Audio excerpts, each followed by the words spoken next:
선포하는 시간입니다. 거룩하신 주님, 이 시간 온전히 하나님의 말씀이 선포되길 원합니다. 거룩하신 주님, 주님께서 이 입술을 붙잡아 주셔서 사람의 생각이 아닌 온전히 하나님의 뜻만 전하는 시간이 될 수 있도록 성령님께서 우리 주사랑교회의 모든 예배를 인도하여 주시옵고 통치하여 주시옵소서. 온전히 주님께 모든 것을 맡깁니다. 예수 그리스도의 이름으로 기도드립니다. 아멘. 임마누엘. 자, 오늘 말씀 먼저 이제 찬양 우리 호산나 찬양인데 참 가장 좋은 길로 이끄심, 완전한 길로.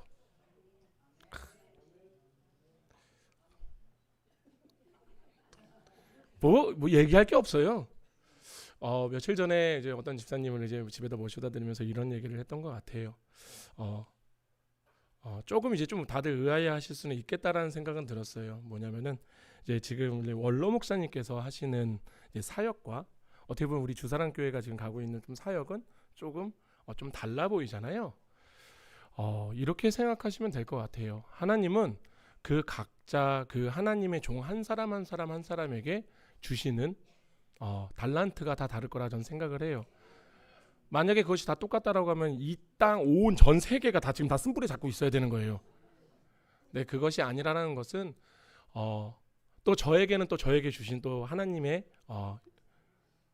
만세전부터 계획하신 것이 있었을 거라 저는 생각을 합니다. 그런 걸 봤을 때 지금 보면은 가장 안전한 길, 가장 좋은 길, 지금 이 시간에도 하나님께서는 또 우리들에게 또 그 길을 열어주시는 것은 아닌가. 그러니까 여기에서 우리가 의심을 하면 안 돼요. 오늘도 하나님은 가장 좋은 하루를 또 주셨어요. 그렇게 믿으시기를 예수님의 이름으로 축원합니다. 자, 그러면서 이제 오늘 이제 로마서 또 볼 건데, 로마서 이렇게 하나하나 차근차근 보다 보면은 어떠한 생각을 가지시는지는 모르겠어요. 어떤 분들은 교리적인 설교 다 거기서 거기지, 너무 진부하고 재미없고 이렇게 생각할 수 있다라는 생각이 사실은 저도 들기도 해요. 왜 그러냐면은 저 또한도 그랬거든요. 교리적인 설교나 기본적인 이런 것들을 계속 막 듣고 있다 보면은 좀 그렇게 들을 수밖에 없었던 이유는 단 하나거든요. 왜? 다 아는 내용 같거든요. 그런데 우리가 이 교리적인 부분, 이 기본적인 것들이 제대로 확립이 안 되잖아요. 그러면 무슨 일이 발생하냐면은 우리 안에 이리떼가 들어와도 몰라요. 우리 안에 늑대떼들이 막 들어와 있는데도 몰라요. 그러니까 보통 신천지나 우리 이만희 형님이나 이제 저기 보시면 뭐 제로기 형님 같은 분들, 그래서 제가 그분들이 저보다 나이가 많아서 욕은 할 수는 없으니까 제가 굉장히 또 신사적입니다. 그런 사람들이 이야기하고 있는 그런 교리들이 이 안에 들어가게 되면은 사실상 우리 교리하고 부딪혀야 돼요. 팡 부딪혀서 소리가 나야 돼요. 그것이 무엇이냐면 이 교리는 사실은 방울이라고 생각하시면 돼요. 우리 대한예수교 장로회 주사랑교회라는 울타리에 쳐져 있는 방울이라고 생각을 하셔야 되는 거예요. 그래서 이 방울은 뭐예요? 우리하고 전혀 다른 교리가 들어왔을 때 새콤하시나요? 삐용삐용삐용 울리는 그 새콤과 같은 역할을 하는 거예요. 그래서 그 다른 교리가 들어왔을 때 딸랑딸랑딸랑 하면서 우리가 이 교회 안에 우리 공동체 안에 2단이 있는지 3단이 있는지 4단이 있는지 때로는 16단이 있는지 17단이 있는지 그 사람들을 잡아내는 데 있어서 굉장히 중요한 역할을 하는 게 바로 이 교리예요. 또 더불어 또 이렇게 생각하시는 분들이 계세요. 그래도 뭐 하나님께서 나를 뭐 큰 종으로 저 같은 경우에 큰 종, 저는 몸만 큰 종, 근데 저는 일하는 건 되게 작은 종, 그렇게 생각하시면 되고요. 나는 또 큰 일꾼으로.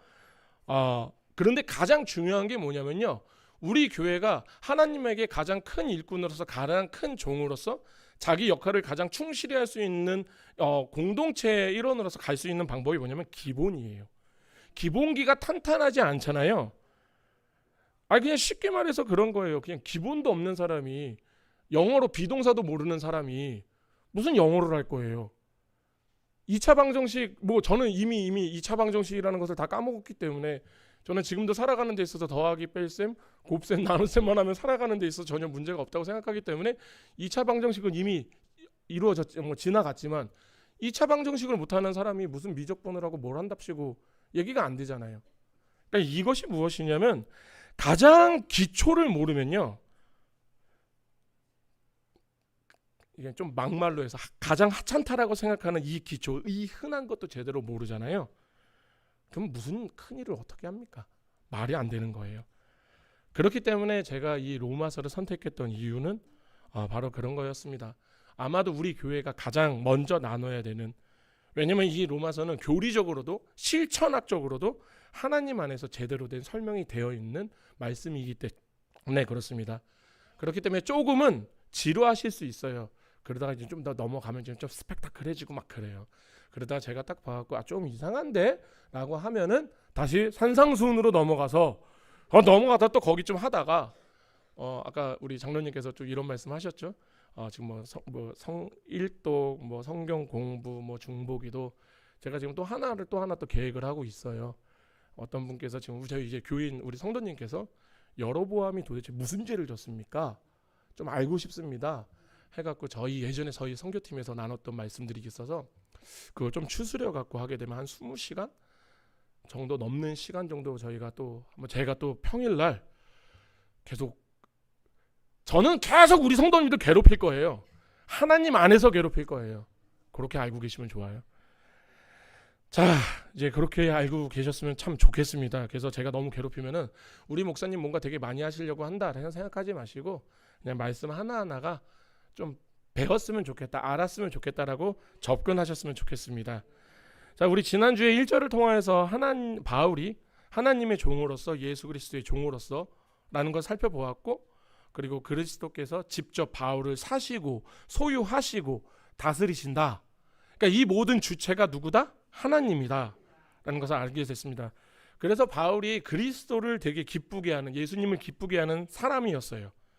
그런데 이제 간혹 가다가 바울이 하는 사역을 이 사역과 이 섬김에 예수님이 의존을 하시는 것은 아니었나라고 얘기하시는 이상한 풀이를 하시는 분들이 계세요. 그게 어디에 기반이 되냐면 로마서 15장 18절의 말씀인데, 그리스도께서 이방인들을 순종하게 하기 위하여 나를 통하여 역사하신 것 외에는 내가 감히 말하지 아니하노라. 굉장히 주의해야 되는 말이에요. 바울은 그리스도를 섬기는 모든 일에서 하나님, 예수님을 온전하게 의지했던 자예요. 다시 말해서 바울은 주께서 자신을 섬겨주신 능력, 왜냐하면 예수님께서 말씀하셨죠. 내가 너희에게 섬김을 받으려고 온 게 아니라 내가 너희를 섬기려고 왔어 라고 얘기하셨잖아요. 그러니까 이 이야기가 뭐냐면은 이 섬김을 통하여서 바울은 예수님이 주시는 힘으로 예수님을 다시 섬겼던 거예요. 그리고 그렇게 그 사역을 통하여서 예수님의 영광을 받으셨어요. 그런데 이 사실을 보지 못하고 이 구절로, 이 딱 아까 말씀드린 로마서 15장에 말씀에 있는 그 구절로 그것만 생각해서 만약 로마서 전체를 곡해한다라고 하면은 여기 계신 우리 성도님들은 절대 그러지 않을 거라는 걸 제가 알기 때문에 그냥 혹여나해서 말씀을 드리는 겁니다. 자, 그러면 이제 우리가 진짜 봐야 되는 것은 무엇이냐면 사도로 부르심을 받아 이 구절에서 우리는 모든 것을 공급하시는 전능자이신 그리스도를 만났어요. 아멘. 예수님을 다메섹 가는 길에서 만나서 바울을 거기서 부르시고 또 참된 가르침을 하여 주시고 교회를 세우도록 권위를 또 허락하셨어요. 그리고 또 복음의 사도로서 또 세우셨죠. 그리고 그 다음 부분이 하나님의 복음을 위하여 택정함을 입었나니, 그러니까 이 모든 것들을 계획하시고 실행하시는 분이 누구다? 하나님이시다. 그 하나님을 우리는 봤습니다. 갈라디아서 1장 15절에서 이야기하듯이 하나님은 바울이 태어나기도 전부터 그를 택정하셨어요. 왜? 이 복음이 이 땅에 전파되어야 될 하는 일에 가장 열심을 내는 사람이 누군지 아세요? 하나님이세요. 아멘. 그러니까 이렇게 바울을 택하신 이유는 우연도 아니고 주도적으로 지금 하나님께서 실행하고 계시는 거예요. 더 나아가서 지금 이 자리에 있는 우리들도 있잖아요. 하나님이 주도적으로 실행하셔서 이 자리에 계시는 거예요. 그렇게 주도적으로 실행하시려고요. 더 감사한 것은 만세 전에 우리를 택하셨대요. 아멘. 우리 이런 사람이에요. 여기 계신 우리 성도님들 이런 사람들이에요. 어디 가서 쫄지 마세요. 그죠? 예전에 스티브 그 양반 이름 나와도 되나? 아무튼 그분이 나오셨을 때 예전에 그런 일이 있었잖아요. 처음에 그 아이 땡땡 아 땡땡 아무튼 그거에서 막 그 이제 막 뭐 한답시고 막 나와서 막 했을 때죠. 그 사람이 입고 나서 청바지에다가 쭈글쭈글한 티 입고 나오신 거 아시죠? 자신감이에요. 누가 스티브 잡스가 돈이 없다고 생각을 하겠어요? 그렇지 않아요? 그 사람이 자신감이 있으니까 누가 그렇게 보든 상관없어요. 나는 알잖아. 내가 누군지. 나오는 거예요. 그러니까 우리 이런 자신감이 있었으면 좋겠어요. 예수 믿는 사람이잖아요. 예수님이 내 뒷배가 하나님이세요. 뭘? 그러니까 우리가 어디에 가서 무엇을 하든지 쫄 필요가 없어요. 내 뒷배가 하나님이십니다. 우리 임나엘이가 나중에 좀만 말 더 잘하잖아요. 지 친구들이랑 싸울 때 우리 아빠가 누군지 알아? 그러고 싸울걸요? 사실 아무것도 없는데. 좀 그런 자신감이 있었으면 좋겠어요. 우리가 그리스도로서, 그리스도인으로서. 자, 그리고 오늘은 이제 하나님의 복음이라는 말을 이제 바울이 2절에서부터 4절까지 어떻게 말하고 있는지를 좀 보려는 거예요. 자, 2절 보겠습니다. 이 복음은 하나님이 선지자를 통하여서 그의 아들에 관하여 성경에 미리 약속하신 것이라. 아멘. 바울이 지금 첫 번째로 말하고 싶은 것은 방금 보신 대로 하나님의 복음이 임하기 오래전부터 이 복음을 드러내시는 일을 하나님은 열심히 하고 계셨다라는 거예요. 1절에서 2절까지 제가 다시 읽겠습니다. 예수 그리스도의 종 바울은 사도로 부르심을 받아 하나님의 복음을 위하여 택정함을 입었으니 이 복음은 하나님이 선지자를 통하여 그의 아들에 관하여 성경에 미리 약속하신 것이라. 아멘. 여기에서 우리가 세 가지로 나눠서 볼 수 있는 게 무엇이냐면은 첫 번째는 하나님의 복음은 구약 언약에 대한 성취라는 것이에요. 그러니까 복음은 새로운 게 아니에요. 어떤 분들이 예수님이 오셔서 했던 일들을 뭐 마치 그게 복음이라고 얘기하는데 전혀 그렇지 않아요. 예수님 또한도 하나님의 일을, 하나님의 말씀을 하나님께서 이전부터 이야기하셨던 걸 다 성취하셨던 거잖아요. 구약의 하나님과 신약의 하나님이 다른가요? 다르게 생각하시면 큰일 나요. 그럼 토요일마다 저 만나야 돼요. 또 그렇다는 것은 구약과 신약의 한 하나님이 준비하셨다라는 거예요. 이 복음은. 그리고 그 약속하신 것을요, 예수님이 이렇게 생각하시면 좋고, 행동대장 있죠. 내가 뛸게요 하고 예수님이 뛰신 거예요. 그렇게 해서 성취가 되어진 거예요. 아멘. 또 두 번째로는 하나님은 언약을 꼭 지키신다라는 거예요. 우리가 간혹가다 이런 생각하잖아요. 하나님이 나를 기억하시나? 왠지 하나님의 언약한테 나는 빠져 있는 것 같고, 아니 하나님이 온 천지 이 세상을 다 운영하시는 건 알겠는데 가끔가다 난 지금 너무나도 힘이 든데, 난 지금 너무나도 연약한데, 난 너무나도 어려운데, 왠지 다른 사람의 하나님 같기는 한데 나하고는 왠지 상관없는 하나님 같기도 하고. 아마 이스라엘 백성이 또 그러지 않았을까요? 과연 메시아는 오시나? 이들은 정말 말도 안 되는 환난들을 다 겪었잖아요. 물론 지들이 말 안 들어갖고 두들겨 맞은 것도 되게 많아요. 어찌됐든 근데 하나님께서는 그 후에 예수님이 하나님의 타이밍에 맞춰서 예수님을 보내주셨어요. 아멘. 그러니까 이게 뭐냐면은 우리가 생각하는 타이밍이 아닐 뿐이지, 하나님은 하나님의 타이밍에 일을 하세요. 나의 타이밍이 맞을까요? 하나님의 타이밍이 맞을까요? 제가 굳이 말씀 안 드려도 알 거예요. 단지 지금 하나님이 내 안에서 일 하나 안 하시고 계신다고 해서 안 하시는 것 같다고 해서 절대 불안해하지 마세요. 하나님은 지금도 우리를요 불꽃 같은 눈동자로 쳐다보세요. 그리고 우리를 계속 안고 계세요. 그리고 하나님의 적절한 타이밍에 하나님께서 훅 들어오시는 거예요. 그렇게 지금 예수님이 이 땅에 오신 거예요. 사실 이런 거 좀 잊으셔도 되잖아요. 하나님 입장에서는 내 아들이 죽는 건데, 우리들의 입장에서는 하나님, 내가 저 같으면은 만약에 내 아들을 죽여야 된다라면 저는 그냥 잊어버릴 것 같아요. 그리고 저는 버럭버럭 우길 것 같아요. 아니야, 그냥 내가 용서할게, 용서했다고 치자라고 할 것 같아요. 근데 하나님은 절대 안 그러세요. 하나님은 지금 내 아들이 죽는 그 순간에, 그러니까 우리 인간이 얼마나 완악한지, 얼마나 나쁜지 아냐면은 기쁘다 구주 오셨네요. 하나님의 입장에서는 뭐예요? 슬프다 내 아들. 이 땅에 갔네잖아요. 그지 않아요? 그러니까 우리가 생각해야 되는 것이 그거예요. 우리가 조금만 생각해도 하나님의 입장에서 생각하면 예수님이 오시는 건요, 하나님의 입장에서는 너무나도 마음 아픈 일이에요.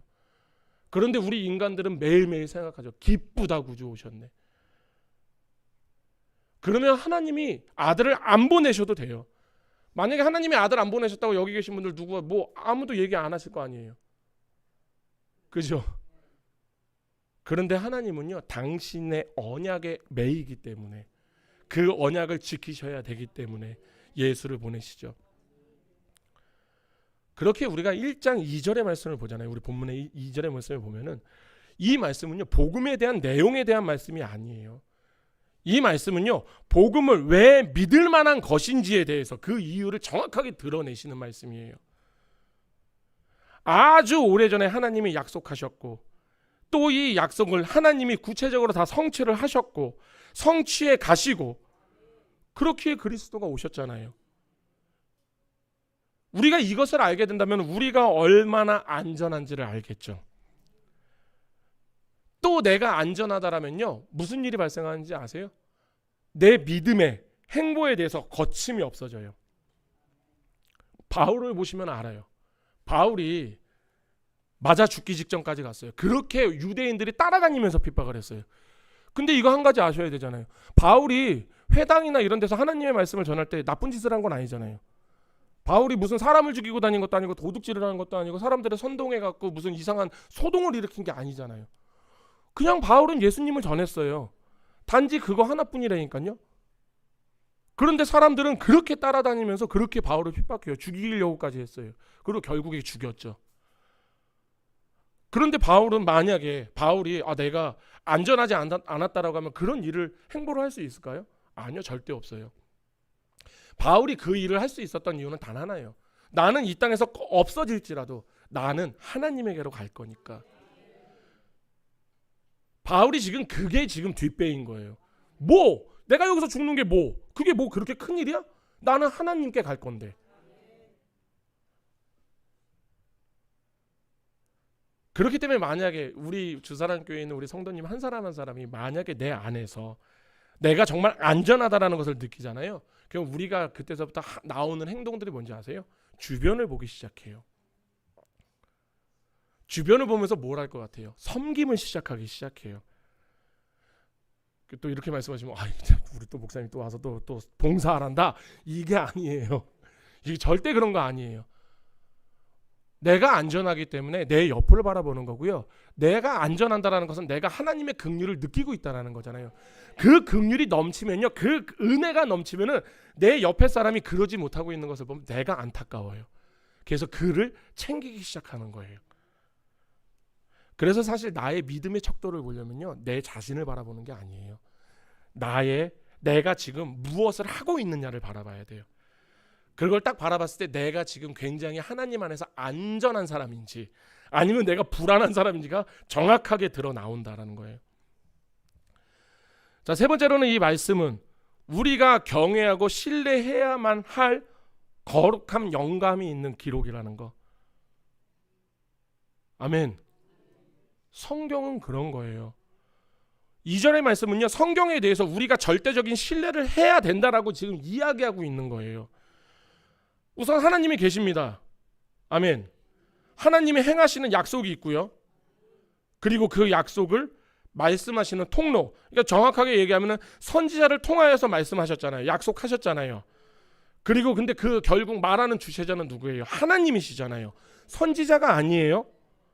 그런 다음에 그것을 어떻게 하셨어요? 기록하셨어요. 그 말씀이 이 말씀이에요.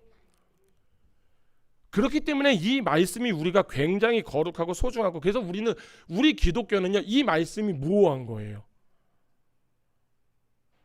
이 말씀을 하나님께서 기록하셨기 때문에, 그리고 그 약속하심을 단 한 번도 거스름 없이 모두 지켜 행하셨고요, 또 행하실 것이에요. 아멘. 우리가 안전한 이유, 예수님 오십니다. 내일 오시면 큰일 나겠죠, 여기 계신 분들. 우리가 좀 회개도 해야 되고 뭐 이것 좀 해야 되는데 갑자기 내일 오신다고 하면은, 어찌됐든 우리 그리스도인들이, 그래서 우리는 매일매일을 최선을 다하면서 살아가야 돼요. 당장 10분 뒤에 예수님 오신다고 하면 어떡하실 거예요? 여기 쪽에서 지금 나왔어요. 큰일 난다고. 큰일 나요. 그렇기 때문에 우리는 이 하루조차도 내가 당장이라도 구원받을 수 있는 믿음으로 살아가야 되는 거예요. 아멘. 그렇게 저는 이 성경을 굉장히 신뢰합니다. 굉장히 정말 저는 그냥 100% 믿습니다. 이 세상에 있는 책들은 개정판, 뭐 번역판, 몸판에도 되게 많잖아요. 그런데 이 성경은요, 한 번도 리뉴얼을 안 했어요. 그게 이 성경을 우리가 신뢰해야 되는 까닭이에요. 왜냐하면 하나님이 쓰신 이 성경은 쓰시는 그 순간부터 완전하였기에. 아멘. 그래서 2절을 잘 보시면은 이 복음은 하나님이 선지자를 통하여 성경에 미리 약속하신 것이라. 하나님은 성경에 약속하셨다라고 지금 말씀을 하시는 거예요. 그리고 지금도 성경을 통하여서 우리에게 계속 말씀하고 계세요. 그렇기 때문에 성경이 거룩한 것이에요. 아멘. 그래서 우리가 로마서를 볼 때 절대로 놓치지 말아야 되는 세 가지가 또 있는데, 첫 번째는 1장 1절에서 바울은 자신을 예수 그리스도의 사도로 이야기를 하였어요. 즉 교회를 세우신 예수님의 권위를 받아 말하고 글을 쓴다라는 것이에요. 그리고 두 번째로 고린도전서 2장 13절에 이렇게 얘기를 합니다. 우리가 이것을 말하거니와 사람의 지혜가 가르친 말로 아니하고 오직 성령께서 가르친 것이로 하니. 아멘. 그러니까 바울은 이 가르침 안에 성령님의 감동하심이 있다고 지금 이야기를 하고 계시는 거예요.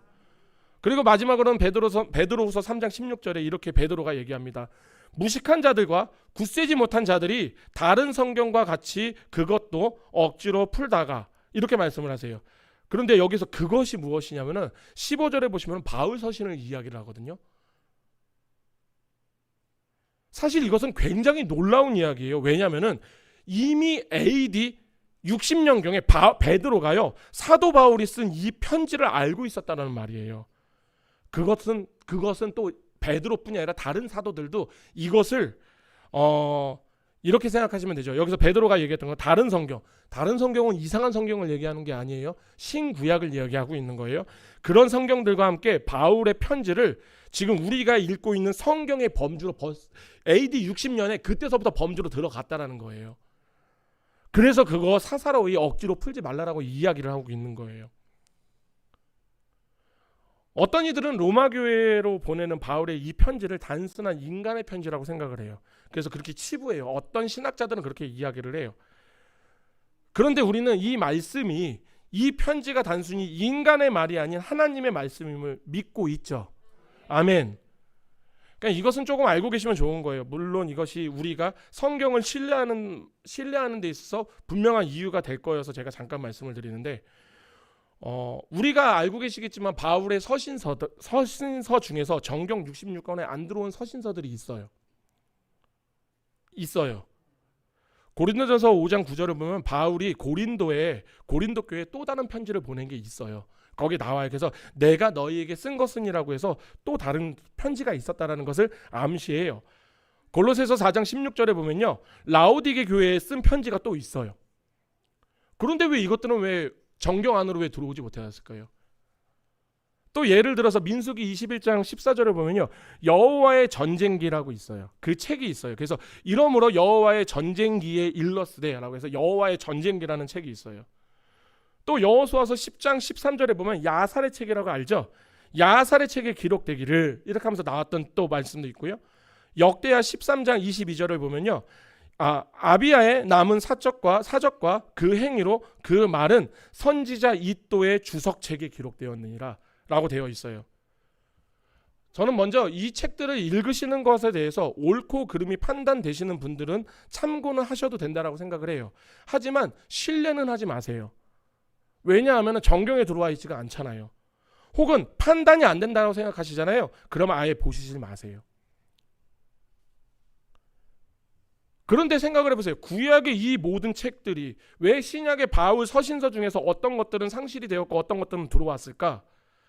생각을 했을 때 우리가 생각할 수 있는 건 단 하나예요.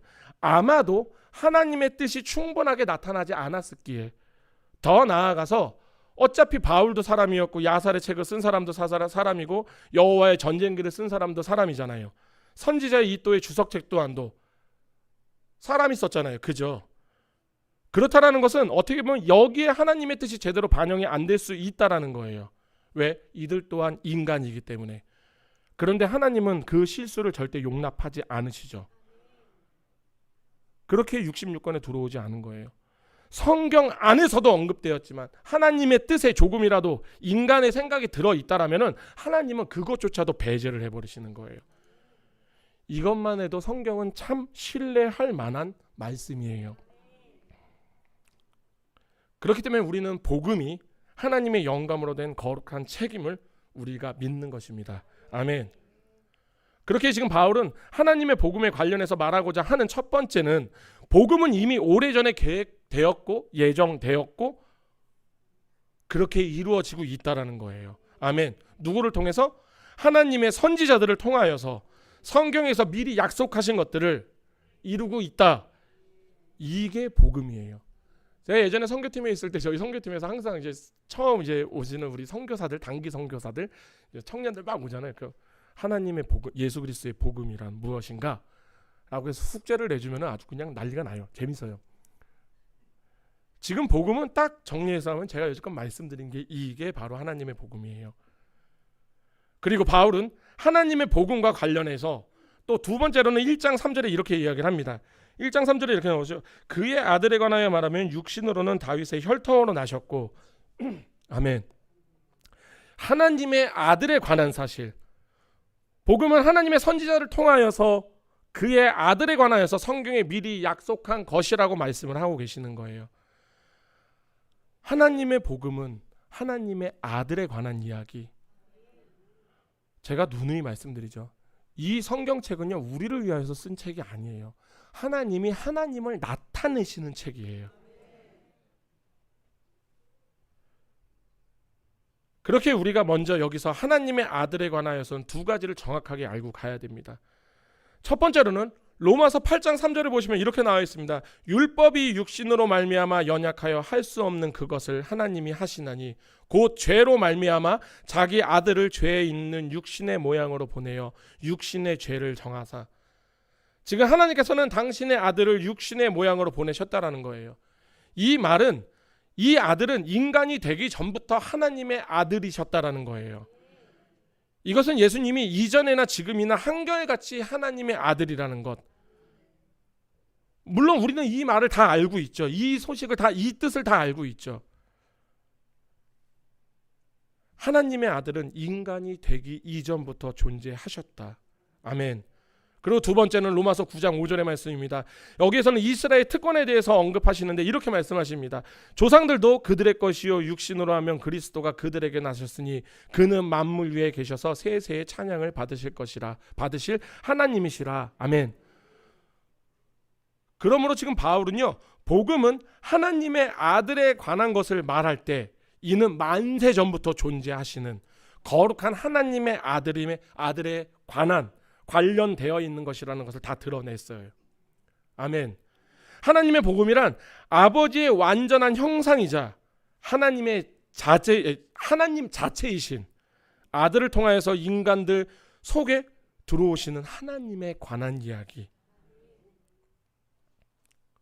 그래서 바울은 하나님의 복음이라는 말에 큰 무게를 두고 이렇게 말씀하시는 거예요.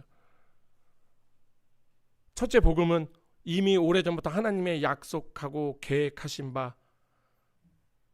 둘째, 복음은 거룩한 아들에 관한 것이라고 말씀을 합니다. 전능하신 창조주께서, 하나님께서 세상을 위해 선한 일을 계획하셨는데 그 선함의 중심에 있는 것이 바로 예수 그리스도라는 말씀이에요. 아멘. 그리고 바울이 세 번째로 말한 것은 복음은 하나님의 아들이 육신에 따라 다윗의 자손으로 태어났다라는 거예요. 먼저 아들은 사람으로 태어나셨습니다. 그리고 그가 맡은 사명을 수행하기 위하여서 인성과 신성을 모두 다 사용을 하셨어요. 하나님이 인간을 선택해서 그를 아들로 삼은 것이 아니라 영원한 독생자가 그 아들이 사람으로 태어나도록 선택을 하셨다라는 거. 또한 그분은 구약의 다윗 왕의 계보를 따라 태어나셨고, 그런데 왜 이것이 기쁜 소식일까요? 왜 이것이 복음의 일부가 되는 것일까? 구약 성경에서 나오는 모든 언약은 있잖아요. 기름 부음 받은 자, 오실 메시아에 관한 약속. 그 메시아는 다윗의 후손으로서 왕으로서 다스리실 것이고 하나님의 백성의 원수를 정복하고 영원한 의와 평화를 가져오실 자라고 구약에서는 이미 다 말씀하고 계세요. 그것도 한두 번 말씀하시는 게 아니에요. 지속적으로 말씀을 하고 계신다라고요. 그래서 우리가 이 성경을 내가 위로를 받으려고 보시면 되는 게 아니에요. 하나님을 아시려고 봐야 되는 거예요. 그리고 구약에 나오는 두 가지를 약속을 하셨어요. 예레미야서 23장 5절을 보시면 여호와의 말씀이니라 보라 때가 이르니 내가 다윗에게 한 의로운 가지를 일으킬 것이라 그가 왕이 되어 지혜롭게 다스리며 세상의 정의와 공의를 행할 것이며 아멘. 그리고 이사야서 11장 10절을 보시면 이렇게 말씀하십니다. 그 날에 이새의 뿌리에서 한 싹이 나와 만민의 기치로 살 것이요 열방이 그에게로 돌아오리니 그가 거한 곳이 영화로우리라. 아멘. 이렇게 하나님의 복음은요 좋은 소식이 되는 거예요. 하나님께서 다윗의 자손에 한 왕으로 오시리라고 약속하였던 그 계획하심, 그것이 어느 순간인가 다 이루어지고 있었잖아요. 이루어졌잖아요. 하나님이 실행을 하셨잖아요. 그리고 하나님의 복음이 더 좋은 소식이 되는 이유는 그 약속한 때가 찼고 예수님이 오셨고 더 나아가서 이제 우리에게 또 다시 오실 예수님, 하나님의 나라가 가까이 임할 것이기 때문이에요. 아멘. 그래서 마가복음 1장 14절에서 15절에서 이렇게 얘기합니다. 예수께서 갈릴리에서 오셔서 하나님의 복음을 전파하여 이르되 때가 찼고 하나님의 나라가 가까웠으니 회개하고 복음을 믿으라 하시더라. 아멘. 하나님의 아들이 이 땅에 오신 것은 약속하신 왕 다윗의 자손으로 오신 것을 뜻하는 것이고 더 나아가선 그분이 이제 열방을 다스리시는 하나님의 원수들을 제압할 것이며 의와 평화로 온 땅을 통치할 것이에요. 이사야서 35장 10절에 이렇게 예언하셨습니다. 여호와의 속량함을 받은 자들이 돌아오되 노래하며 시온에 이르되 그들의 머리 위에 영영한 희락을 띠고 기쁨과 즐거움을 얻으리니 슬픔과 탄식이 사라지로다. 아멘. 그래서 오늘 본문의 3절 말씀이 하나님의 복음이 되는 거예요. 하나님의 아들 다윗의 자손으로 오신다라는 것은 여호와의 속량함을 받은 자들이 그분의 임재 안에서 우리가 영원토록 기쁨을 누리게 된다라는 것을 뜻하는 것이니까요. 그래서 우리가 안전한 거예요. 그리고 본문 4절에서 이렇게 이야기하십니다. 성결의 영어로는 죽은 자들 가운데서 부활하사 능력으로 하나님의 아들로 선포되셨으니 아멘. 여기서 바울은요, 여기서 하나님의 복음에 관하여서 한 가지를 더 언급하고 있는 거예요. 복음은 성취되기 이전에 계획되었고 약속하였고 창세 전부터 존재한 하나님의 아들에 관한 것, 또 그 아들은 하나님의 나라와 의를 위하여 평강을 위하여서 기쁨을 가져올 것, 구약의 소망과 꿈을 성취하기 위해 다윗의 자손인 사람으로 태어났다라는 소식이기도 하죠. 그런데 4절을 보면 사실은 이건 굉장히 충격적인 말씀이에요. 그는 하나님의 아들이 성결의 영으로 죽은 자들 가운데서 부활하사 능력으로 하나님의 아들로 선포되었다고 말씀을 하셨는데 이게 왜 충격적일까요?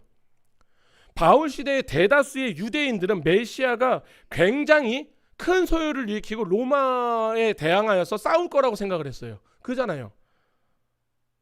굉장한 정치력을 행할 거라고 생각을 했어요. 그래서 그때 당시에 제국이라고 보니까 그때는 로마가 그냥 이 땅 가운데 최고였어요. 그죠? 근데 그 로마의 압제를 무너뜨릴 거라고, 그래서 예루살렘의 지상 왕국을 건설할 거라고 그 백성들은 그렇게 믿고 있었단 말이에요. 그런데 지금 4절에서 얘기하시는 게 뭐냐면, 말하는 게 뭐냐면은 다윗의 자손이 죽었다예요. 지금 이들에게는 오실 왕이 죽으면 안 돼요. 큰일 나요.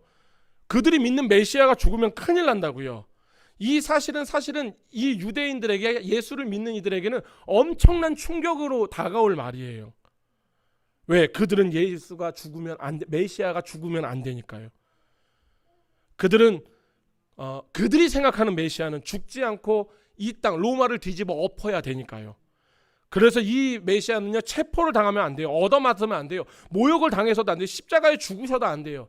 그러니까 그들이 그죠, 네가 진짜 메시아면 십자가에서 내려와 보라고 얘기를 하고 있는 거예요.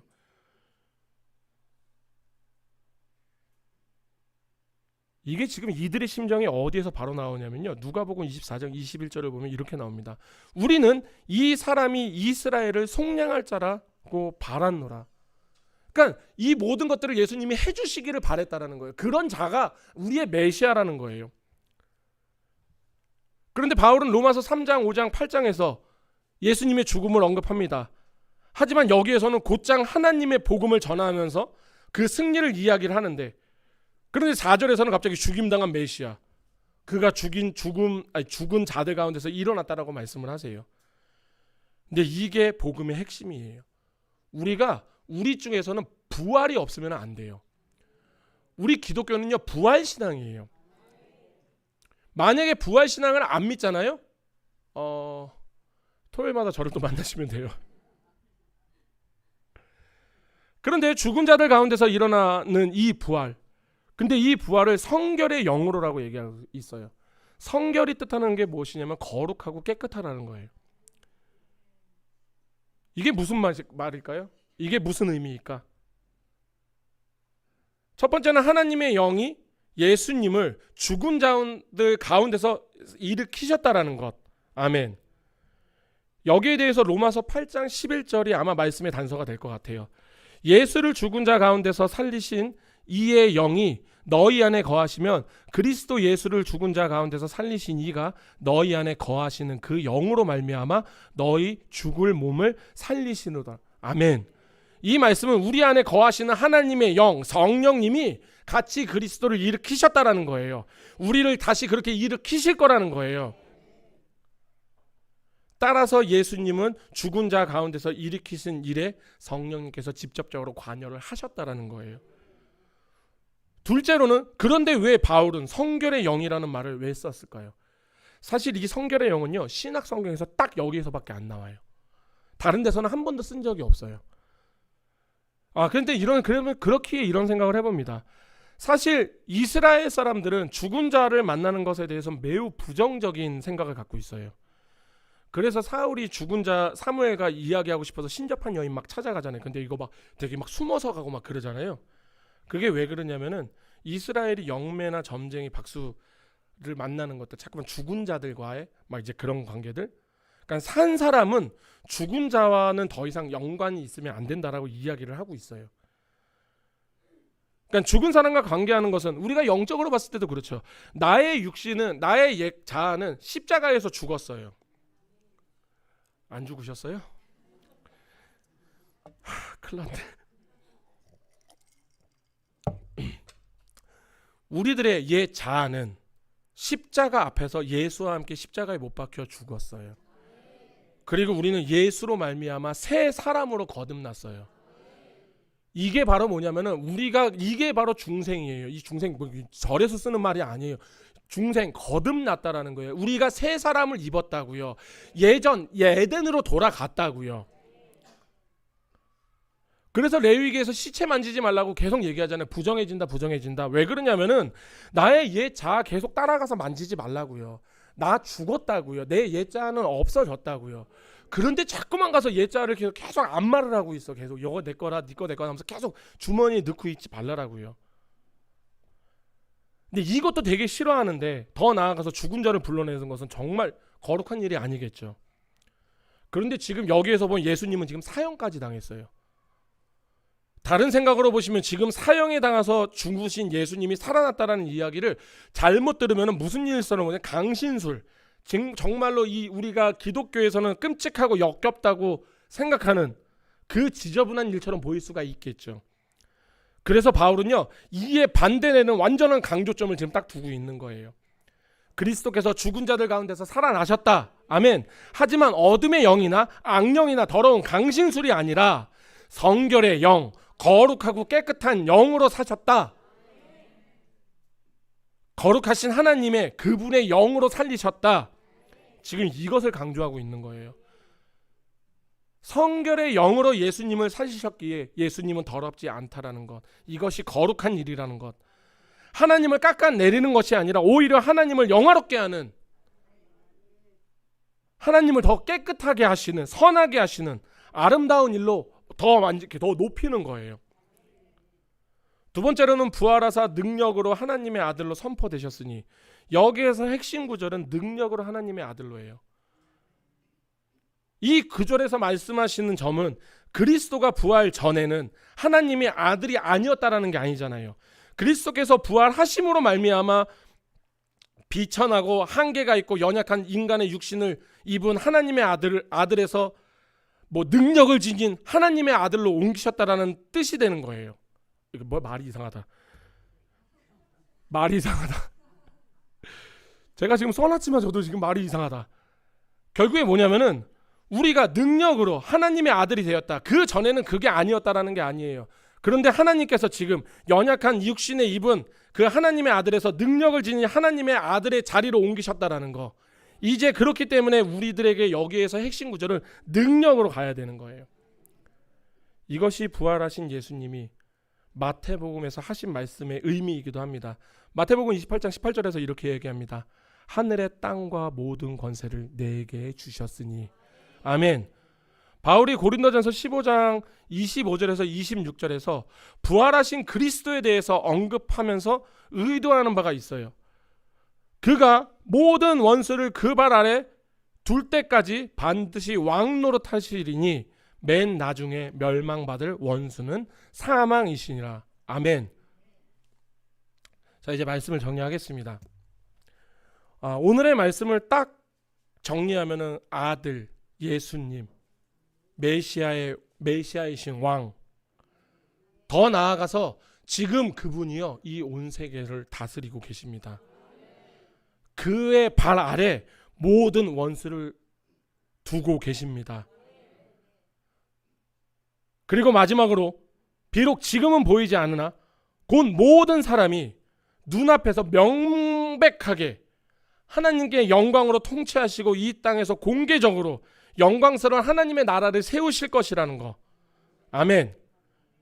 지금 이것이 바로 뭐냐면 바울이 말한 능력을 입으신 하나님의 아들에 대한 이야기예요. 예수님께서 지금 우리를 통치하고 계십니다. 성령과 교회를 통해서 그분의 계획하심을 지금도 하나하나 성취하고 계신다라는 거예요. 그리스도께서 모든 원수를 물리치고 그 발 앞에 무릎 꿇리시고, 그렇게 우리 한 사람 한 사람이 예수님께 나와 주를 구주라고 시인하고 아버지께 영광을 돌리는 날이 올 것입니다. 바로 그 날이 하나님의 복음이 완성되는 날입니다. 우리가 마라나타 이야기하죠. 멋있으라고 얘기하는 거 아니에요. 왠지 마라나타 이러니까 왠지 뭐 하잖아요. 우리들이 원하는 진짜 신앙은요, 지금 당장 이 예배가 끝나고 바라바라밤 하면서 하나님이 오시는 것, 그때를 바라는 게 우리의 신앙이에요. 주 예수여 어서 오시옵소서. 이것을 그냥 멋있으라고 하는 얘기가 아니라 주님 지금 당장이라도 아멘 주 예수여 어서 오시옵소서. 이것을 바라는 신앙. 그렇게 사시기를 예수님의 이름으로 축원합니다. 기도하시겠습니다. 할렐루야. 거룩하신 주님, 예수 그리스도의 이름으로 지금 이 시간 아버지의 말씀을 전하였습니다. 거룩하신 주님,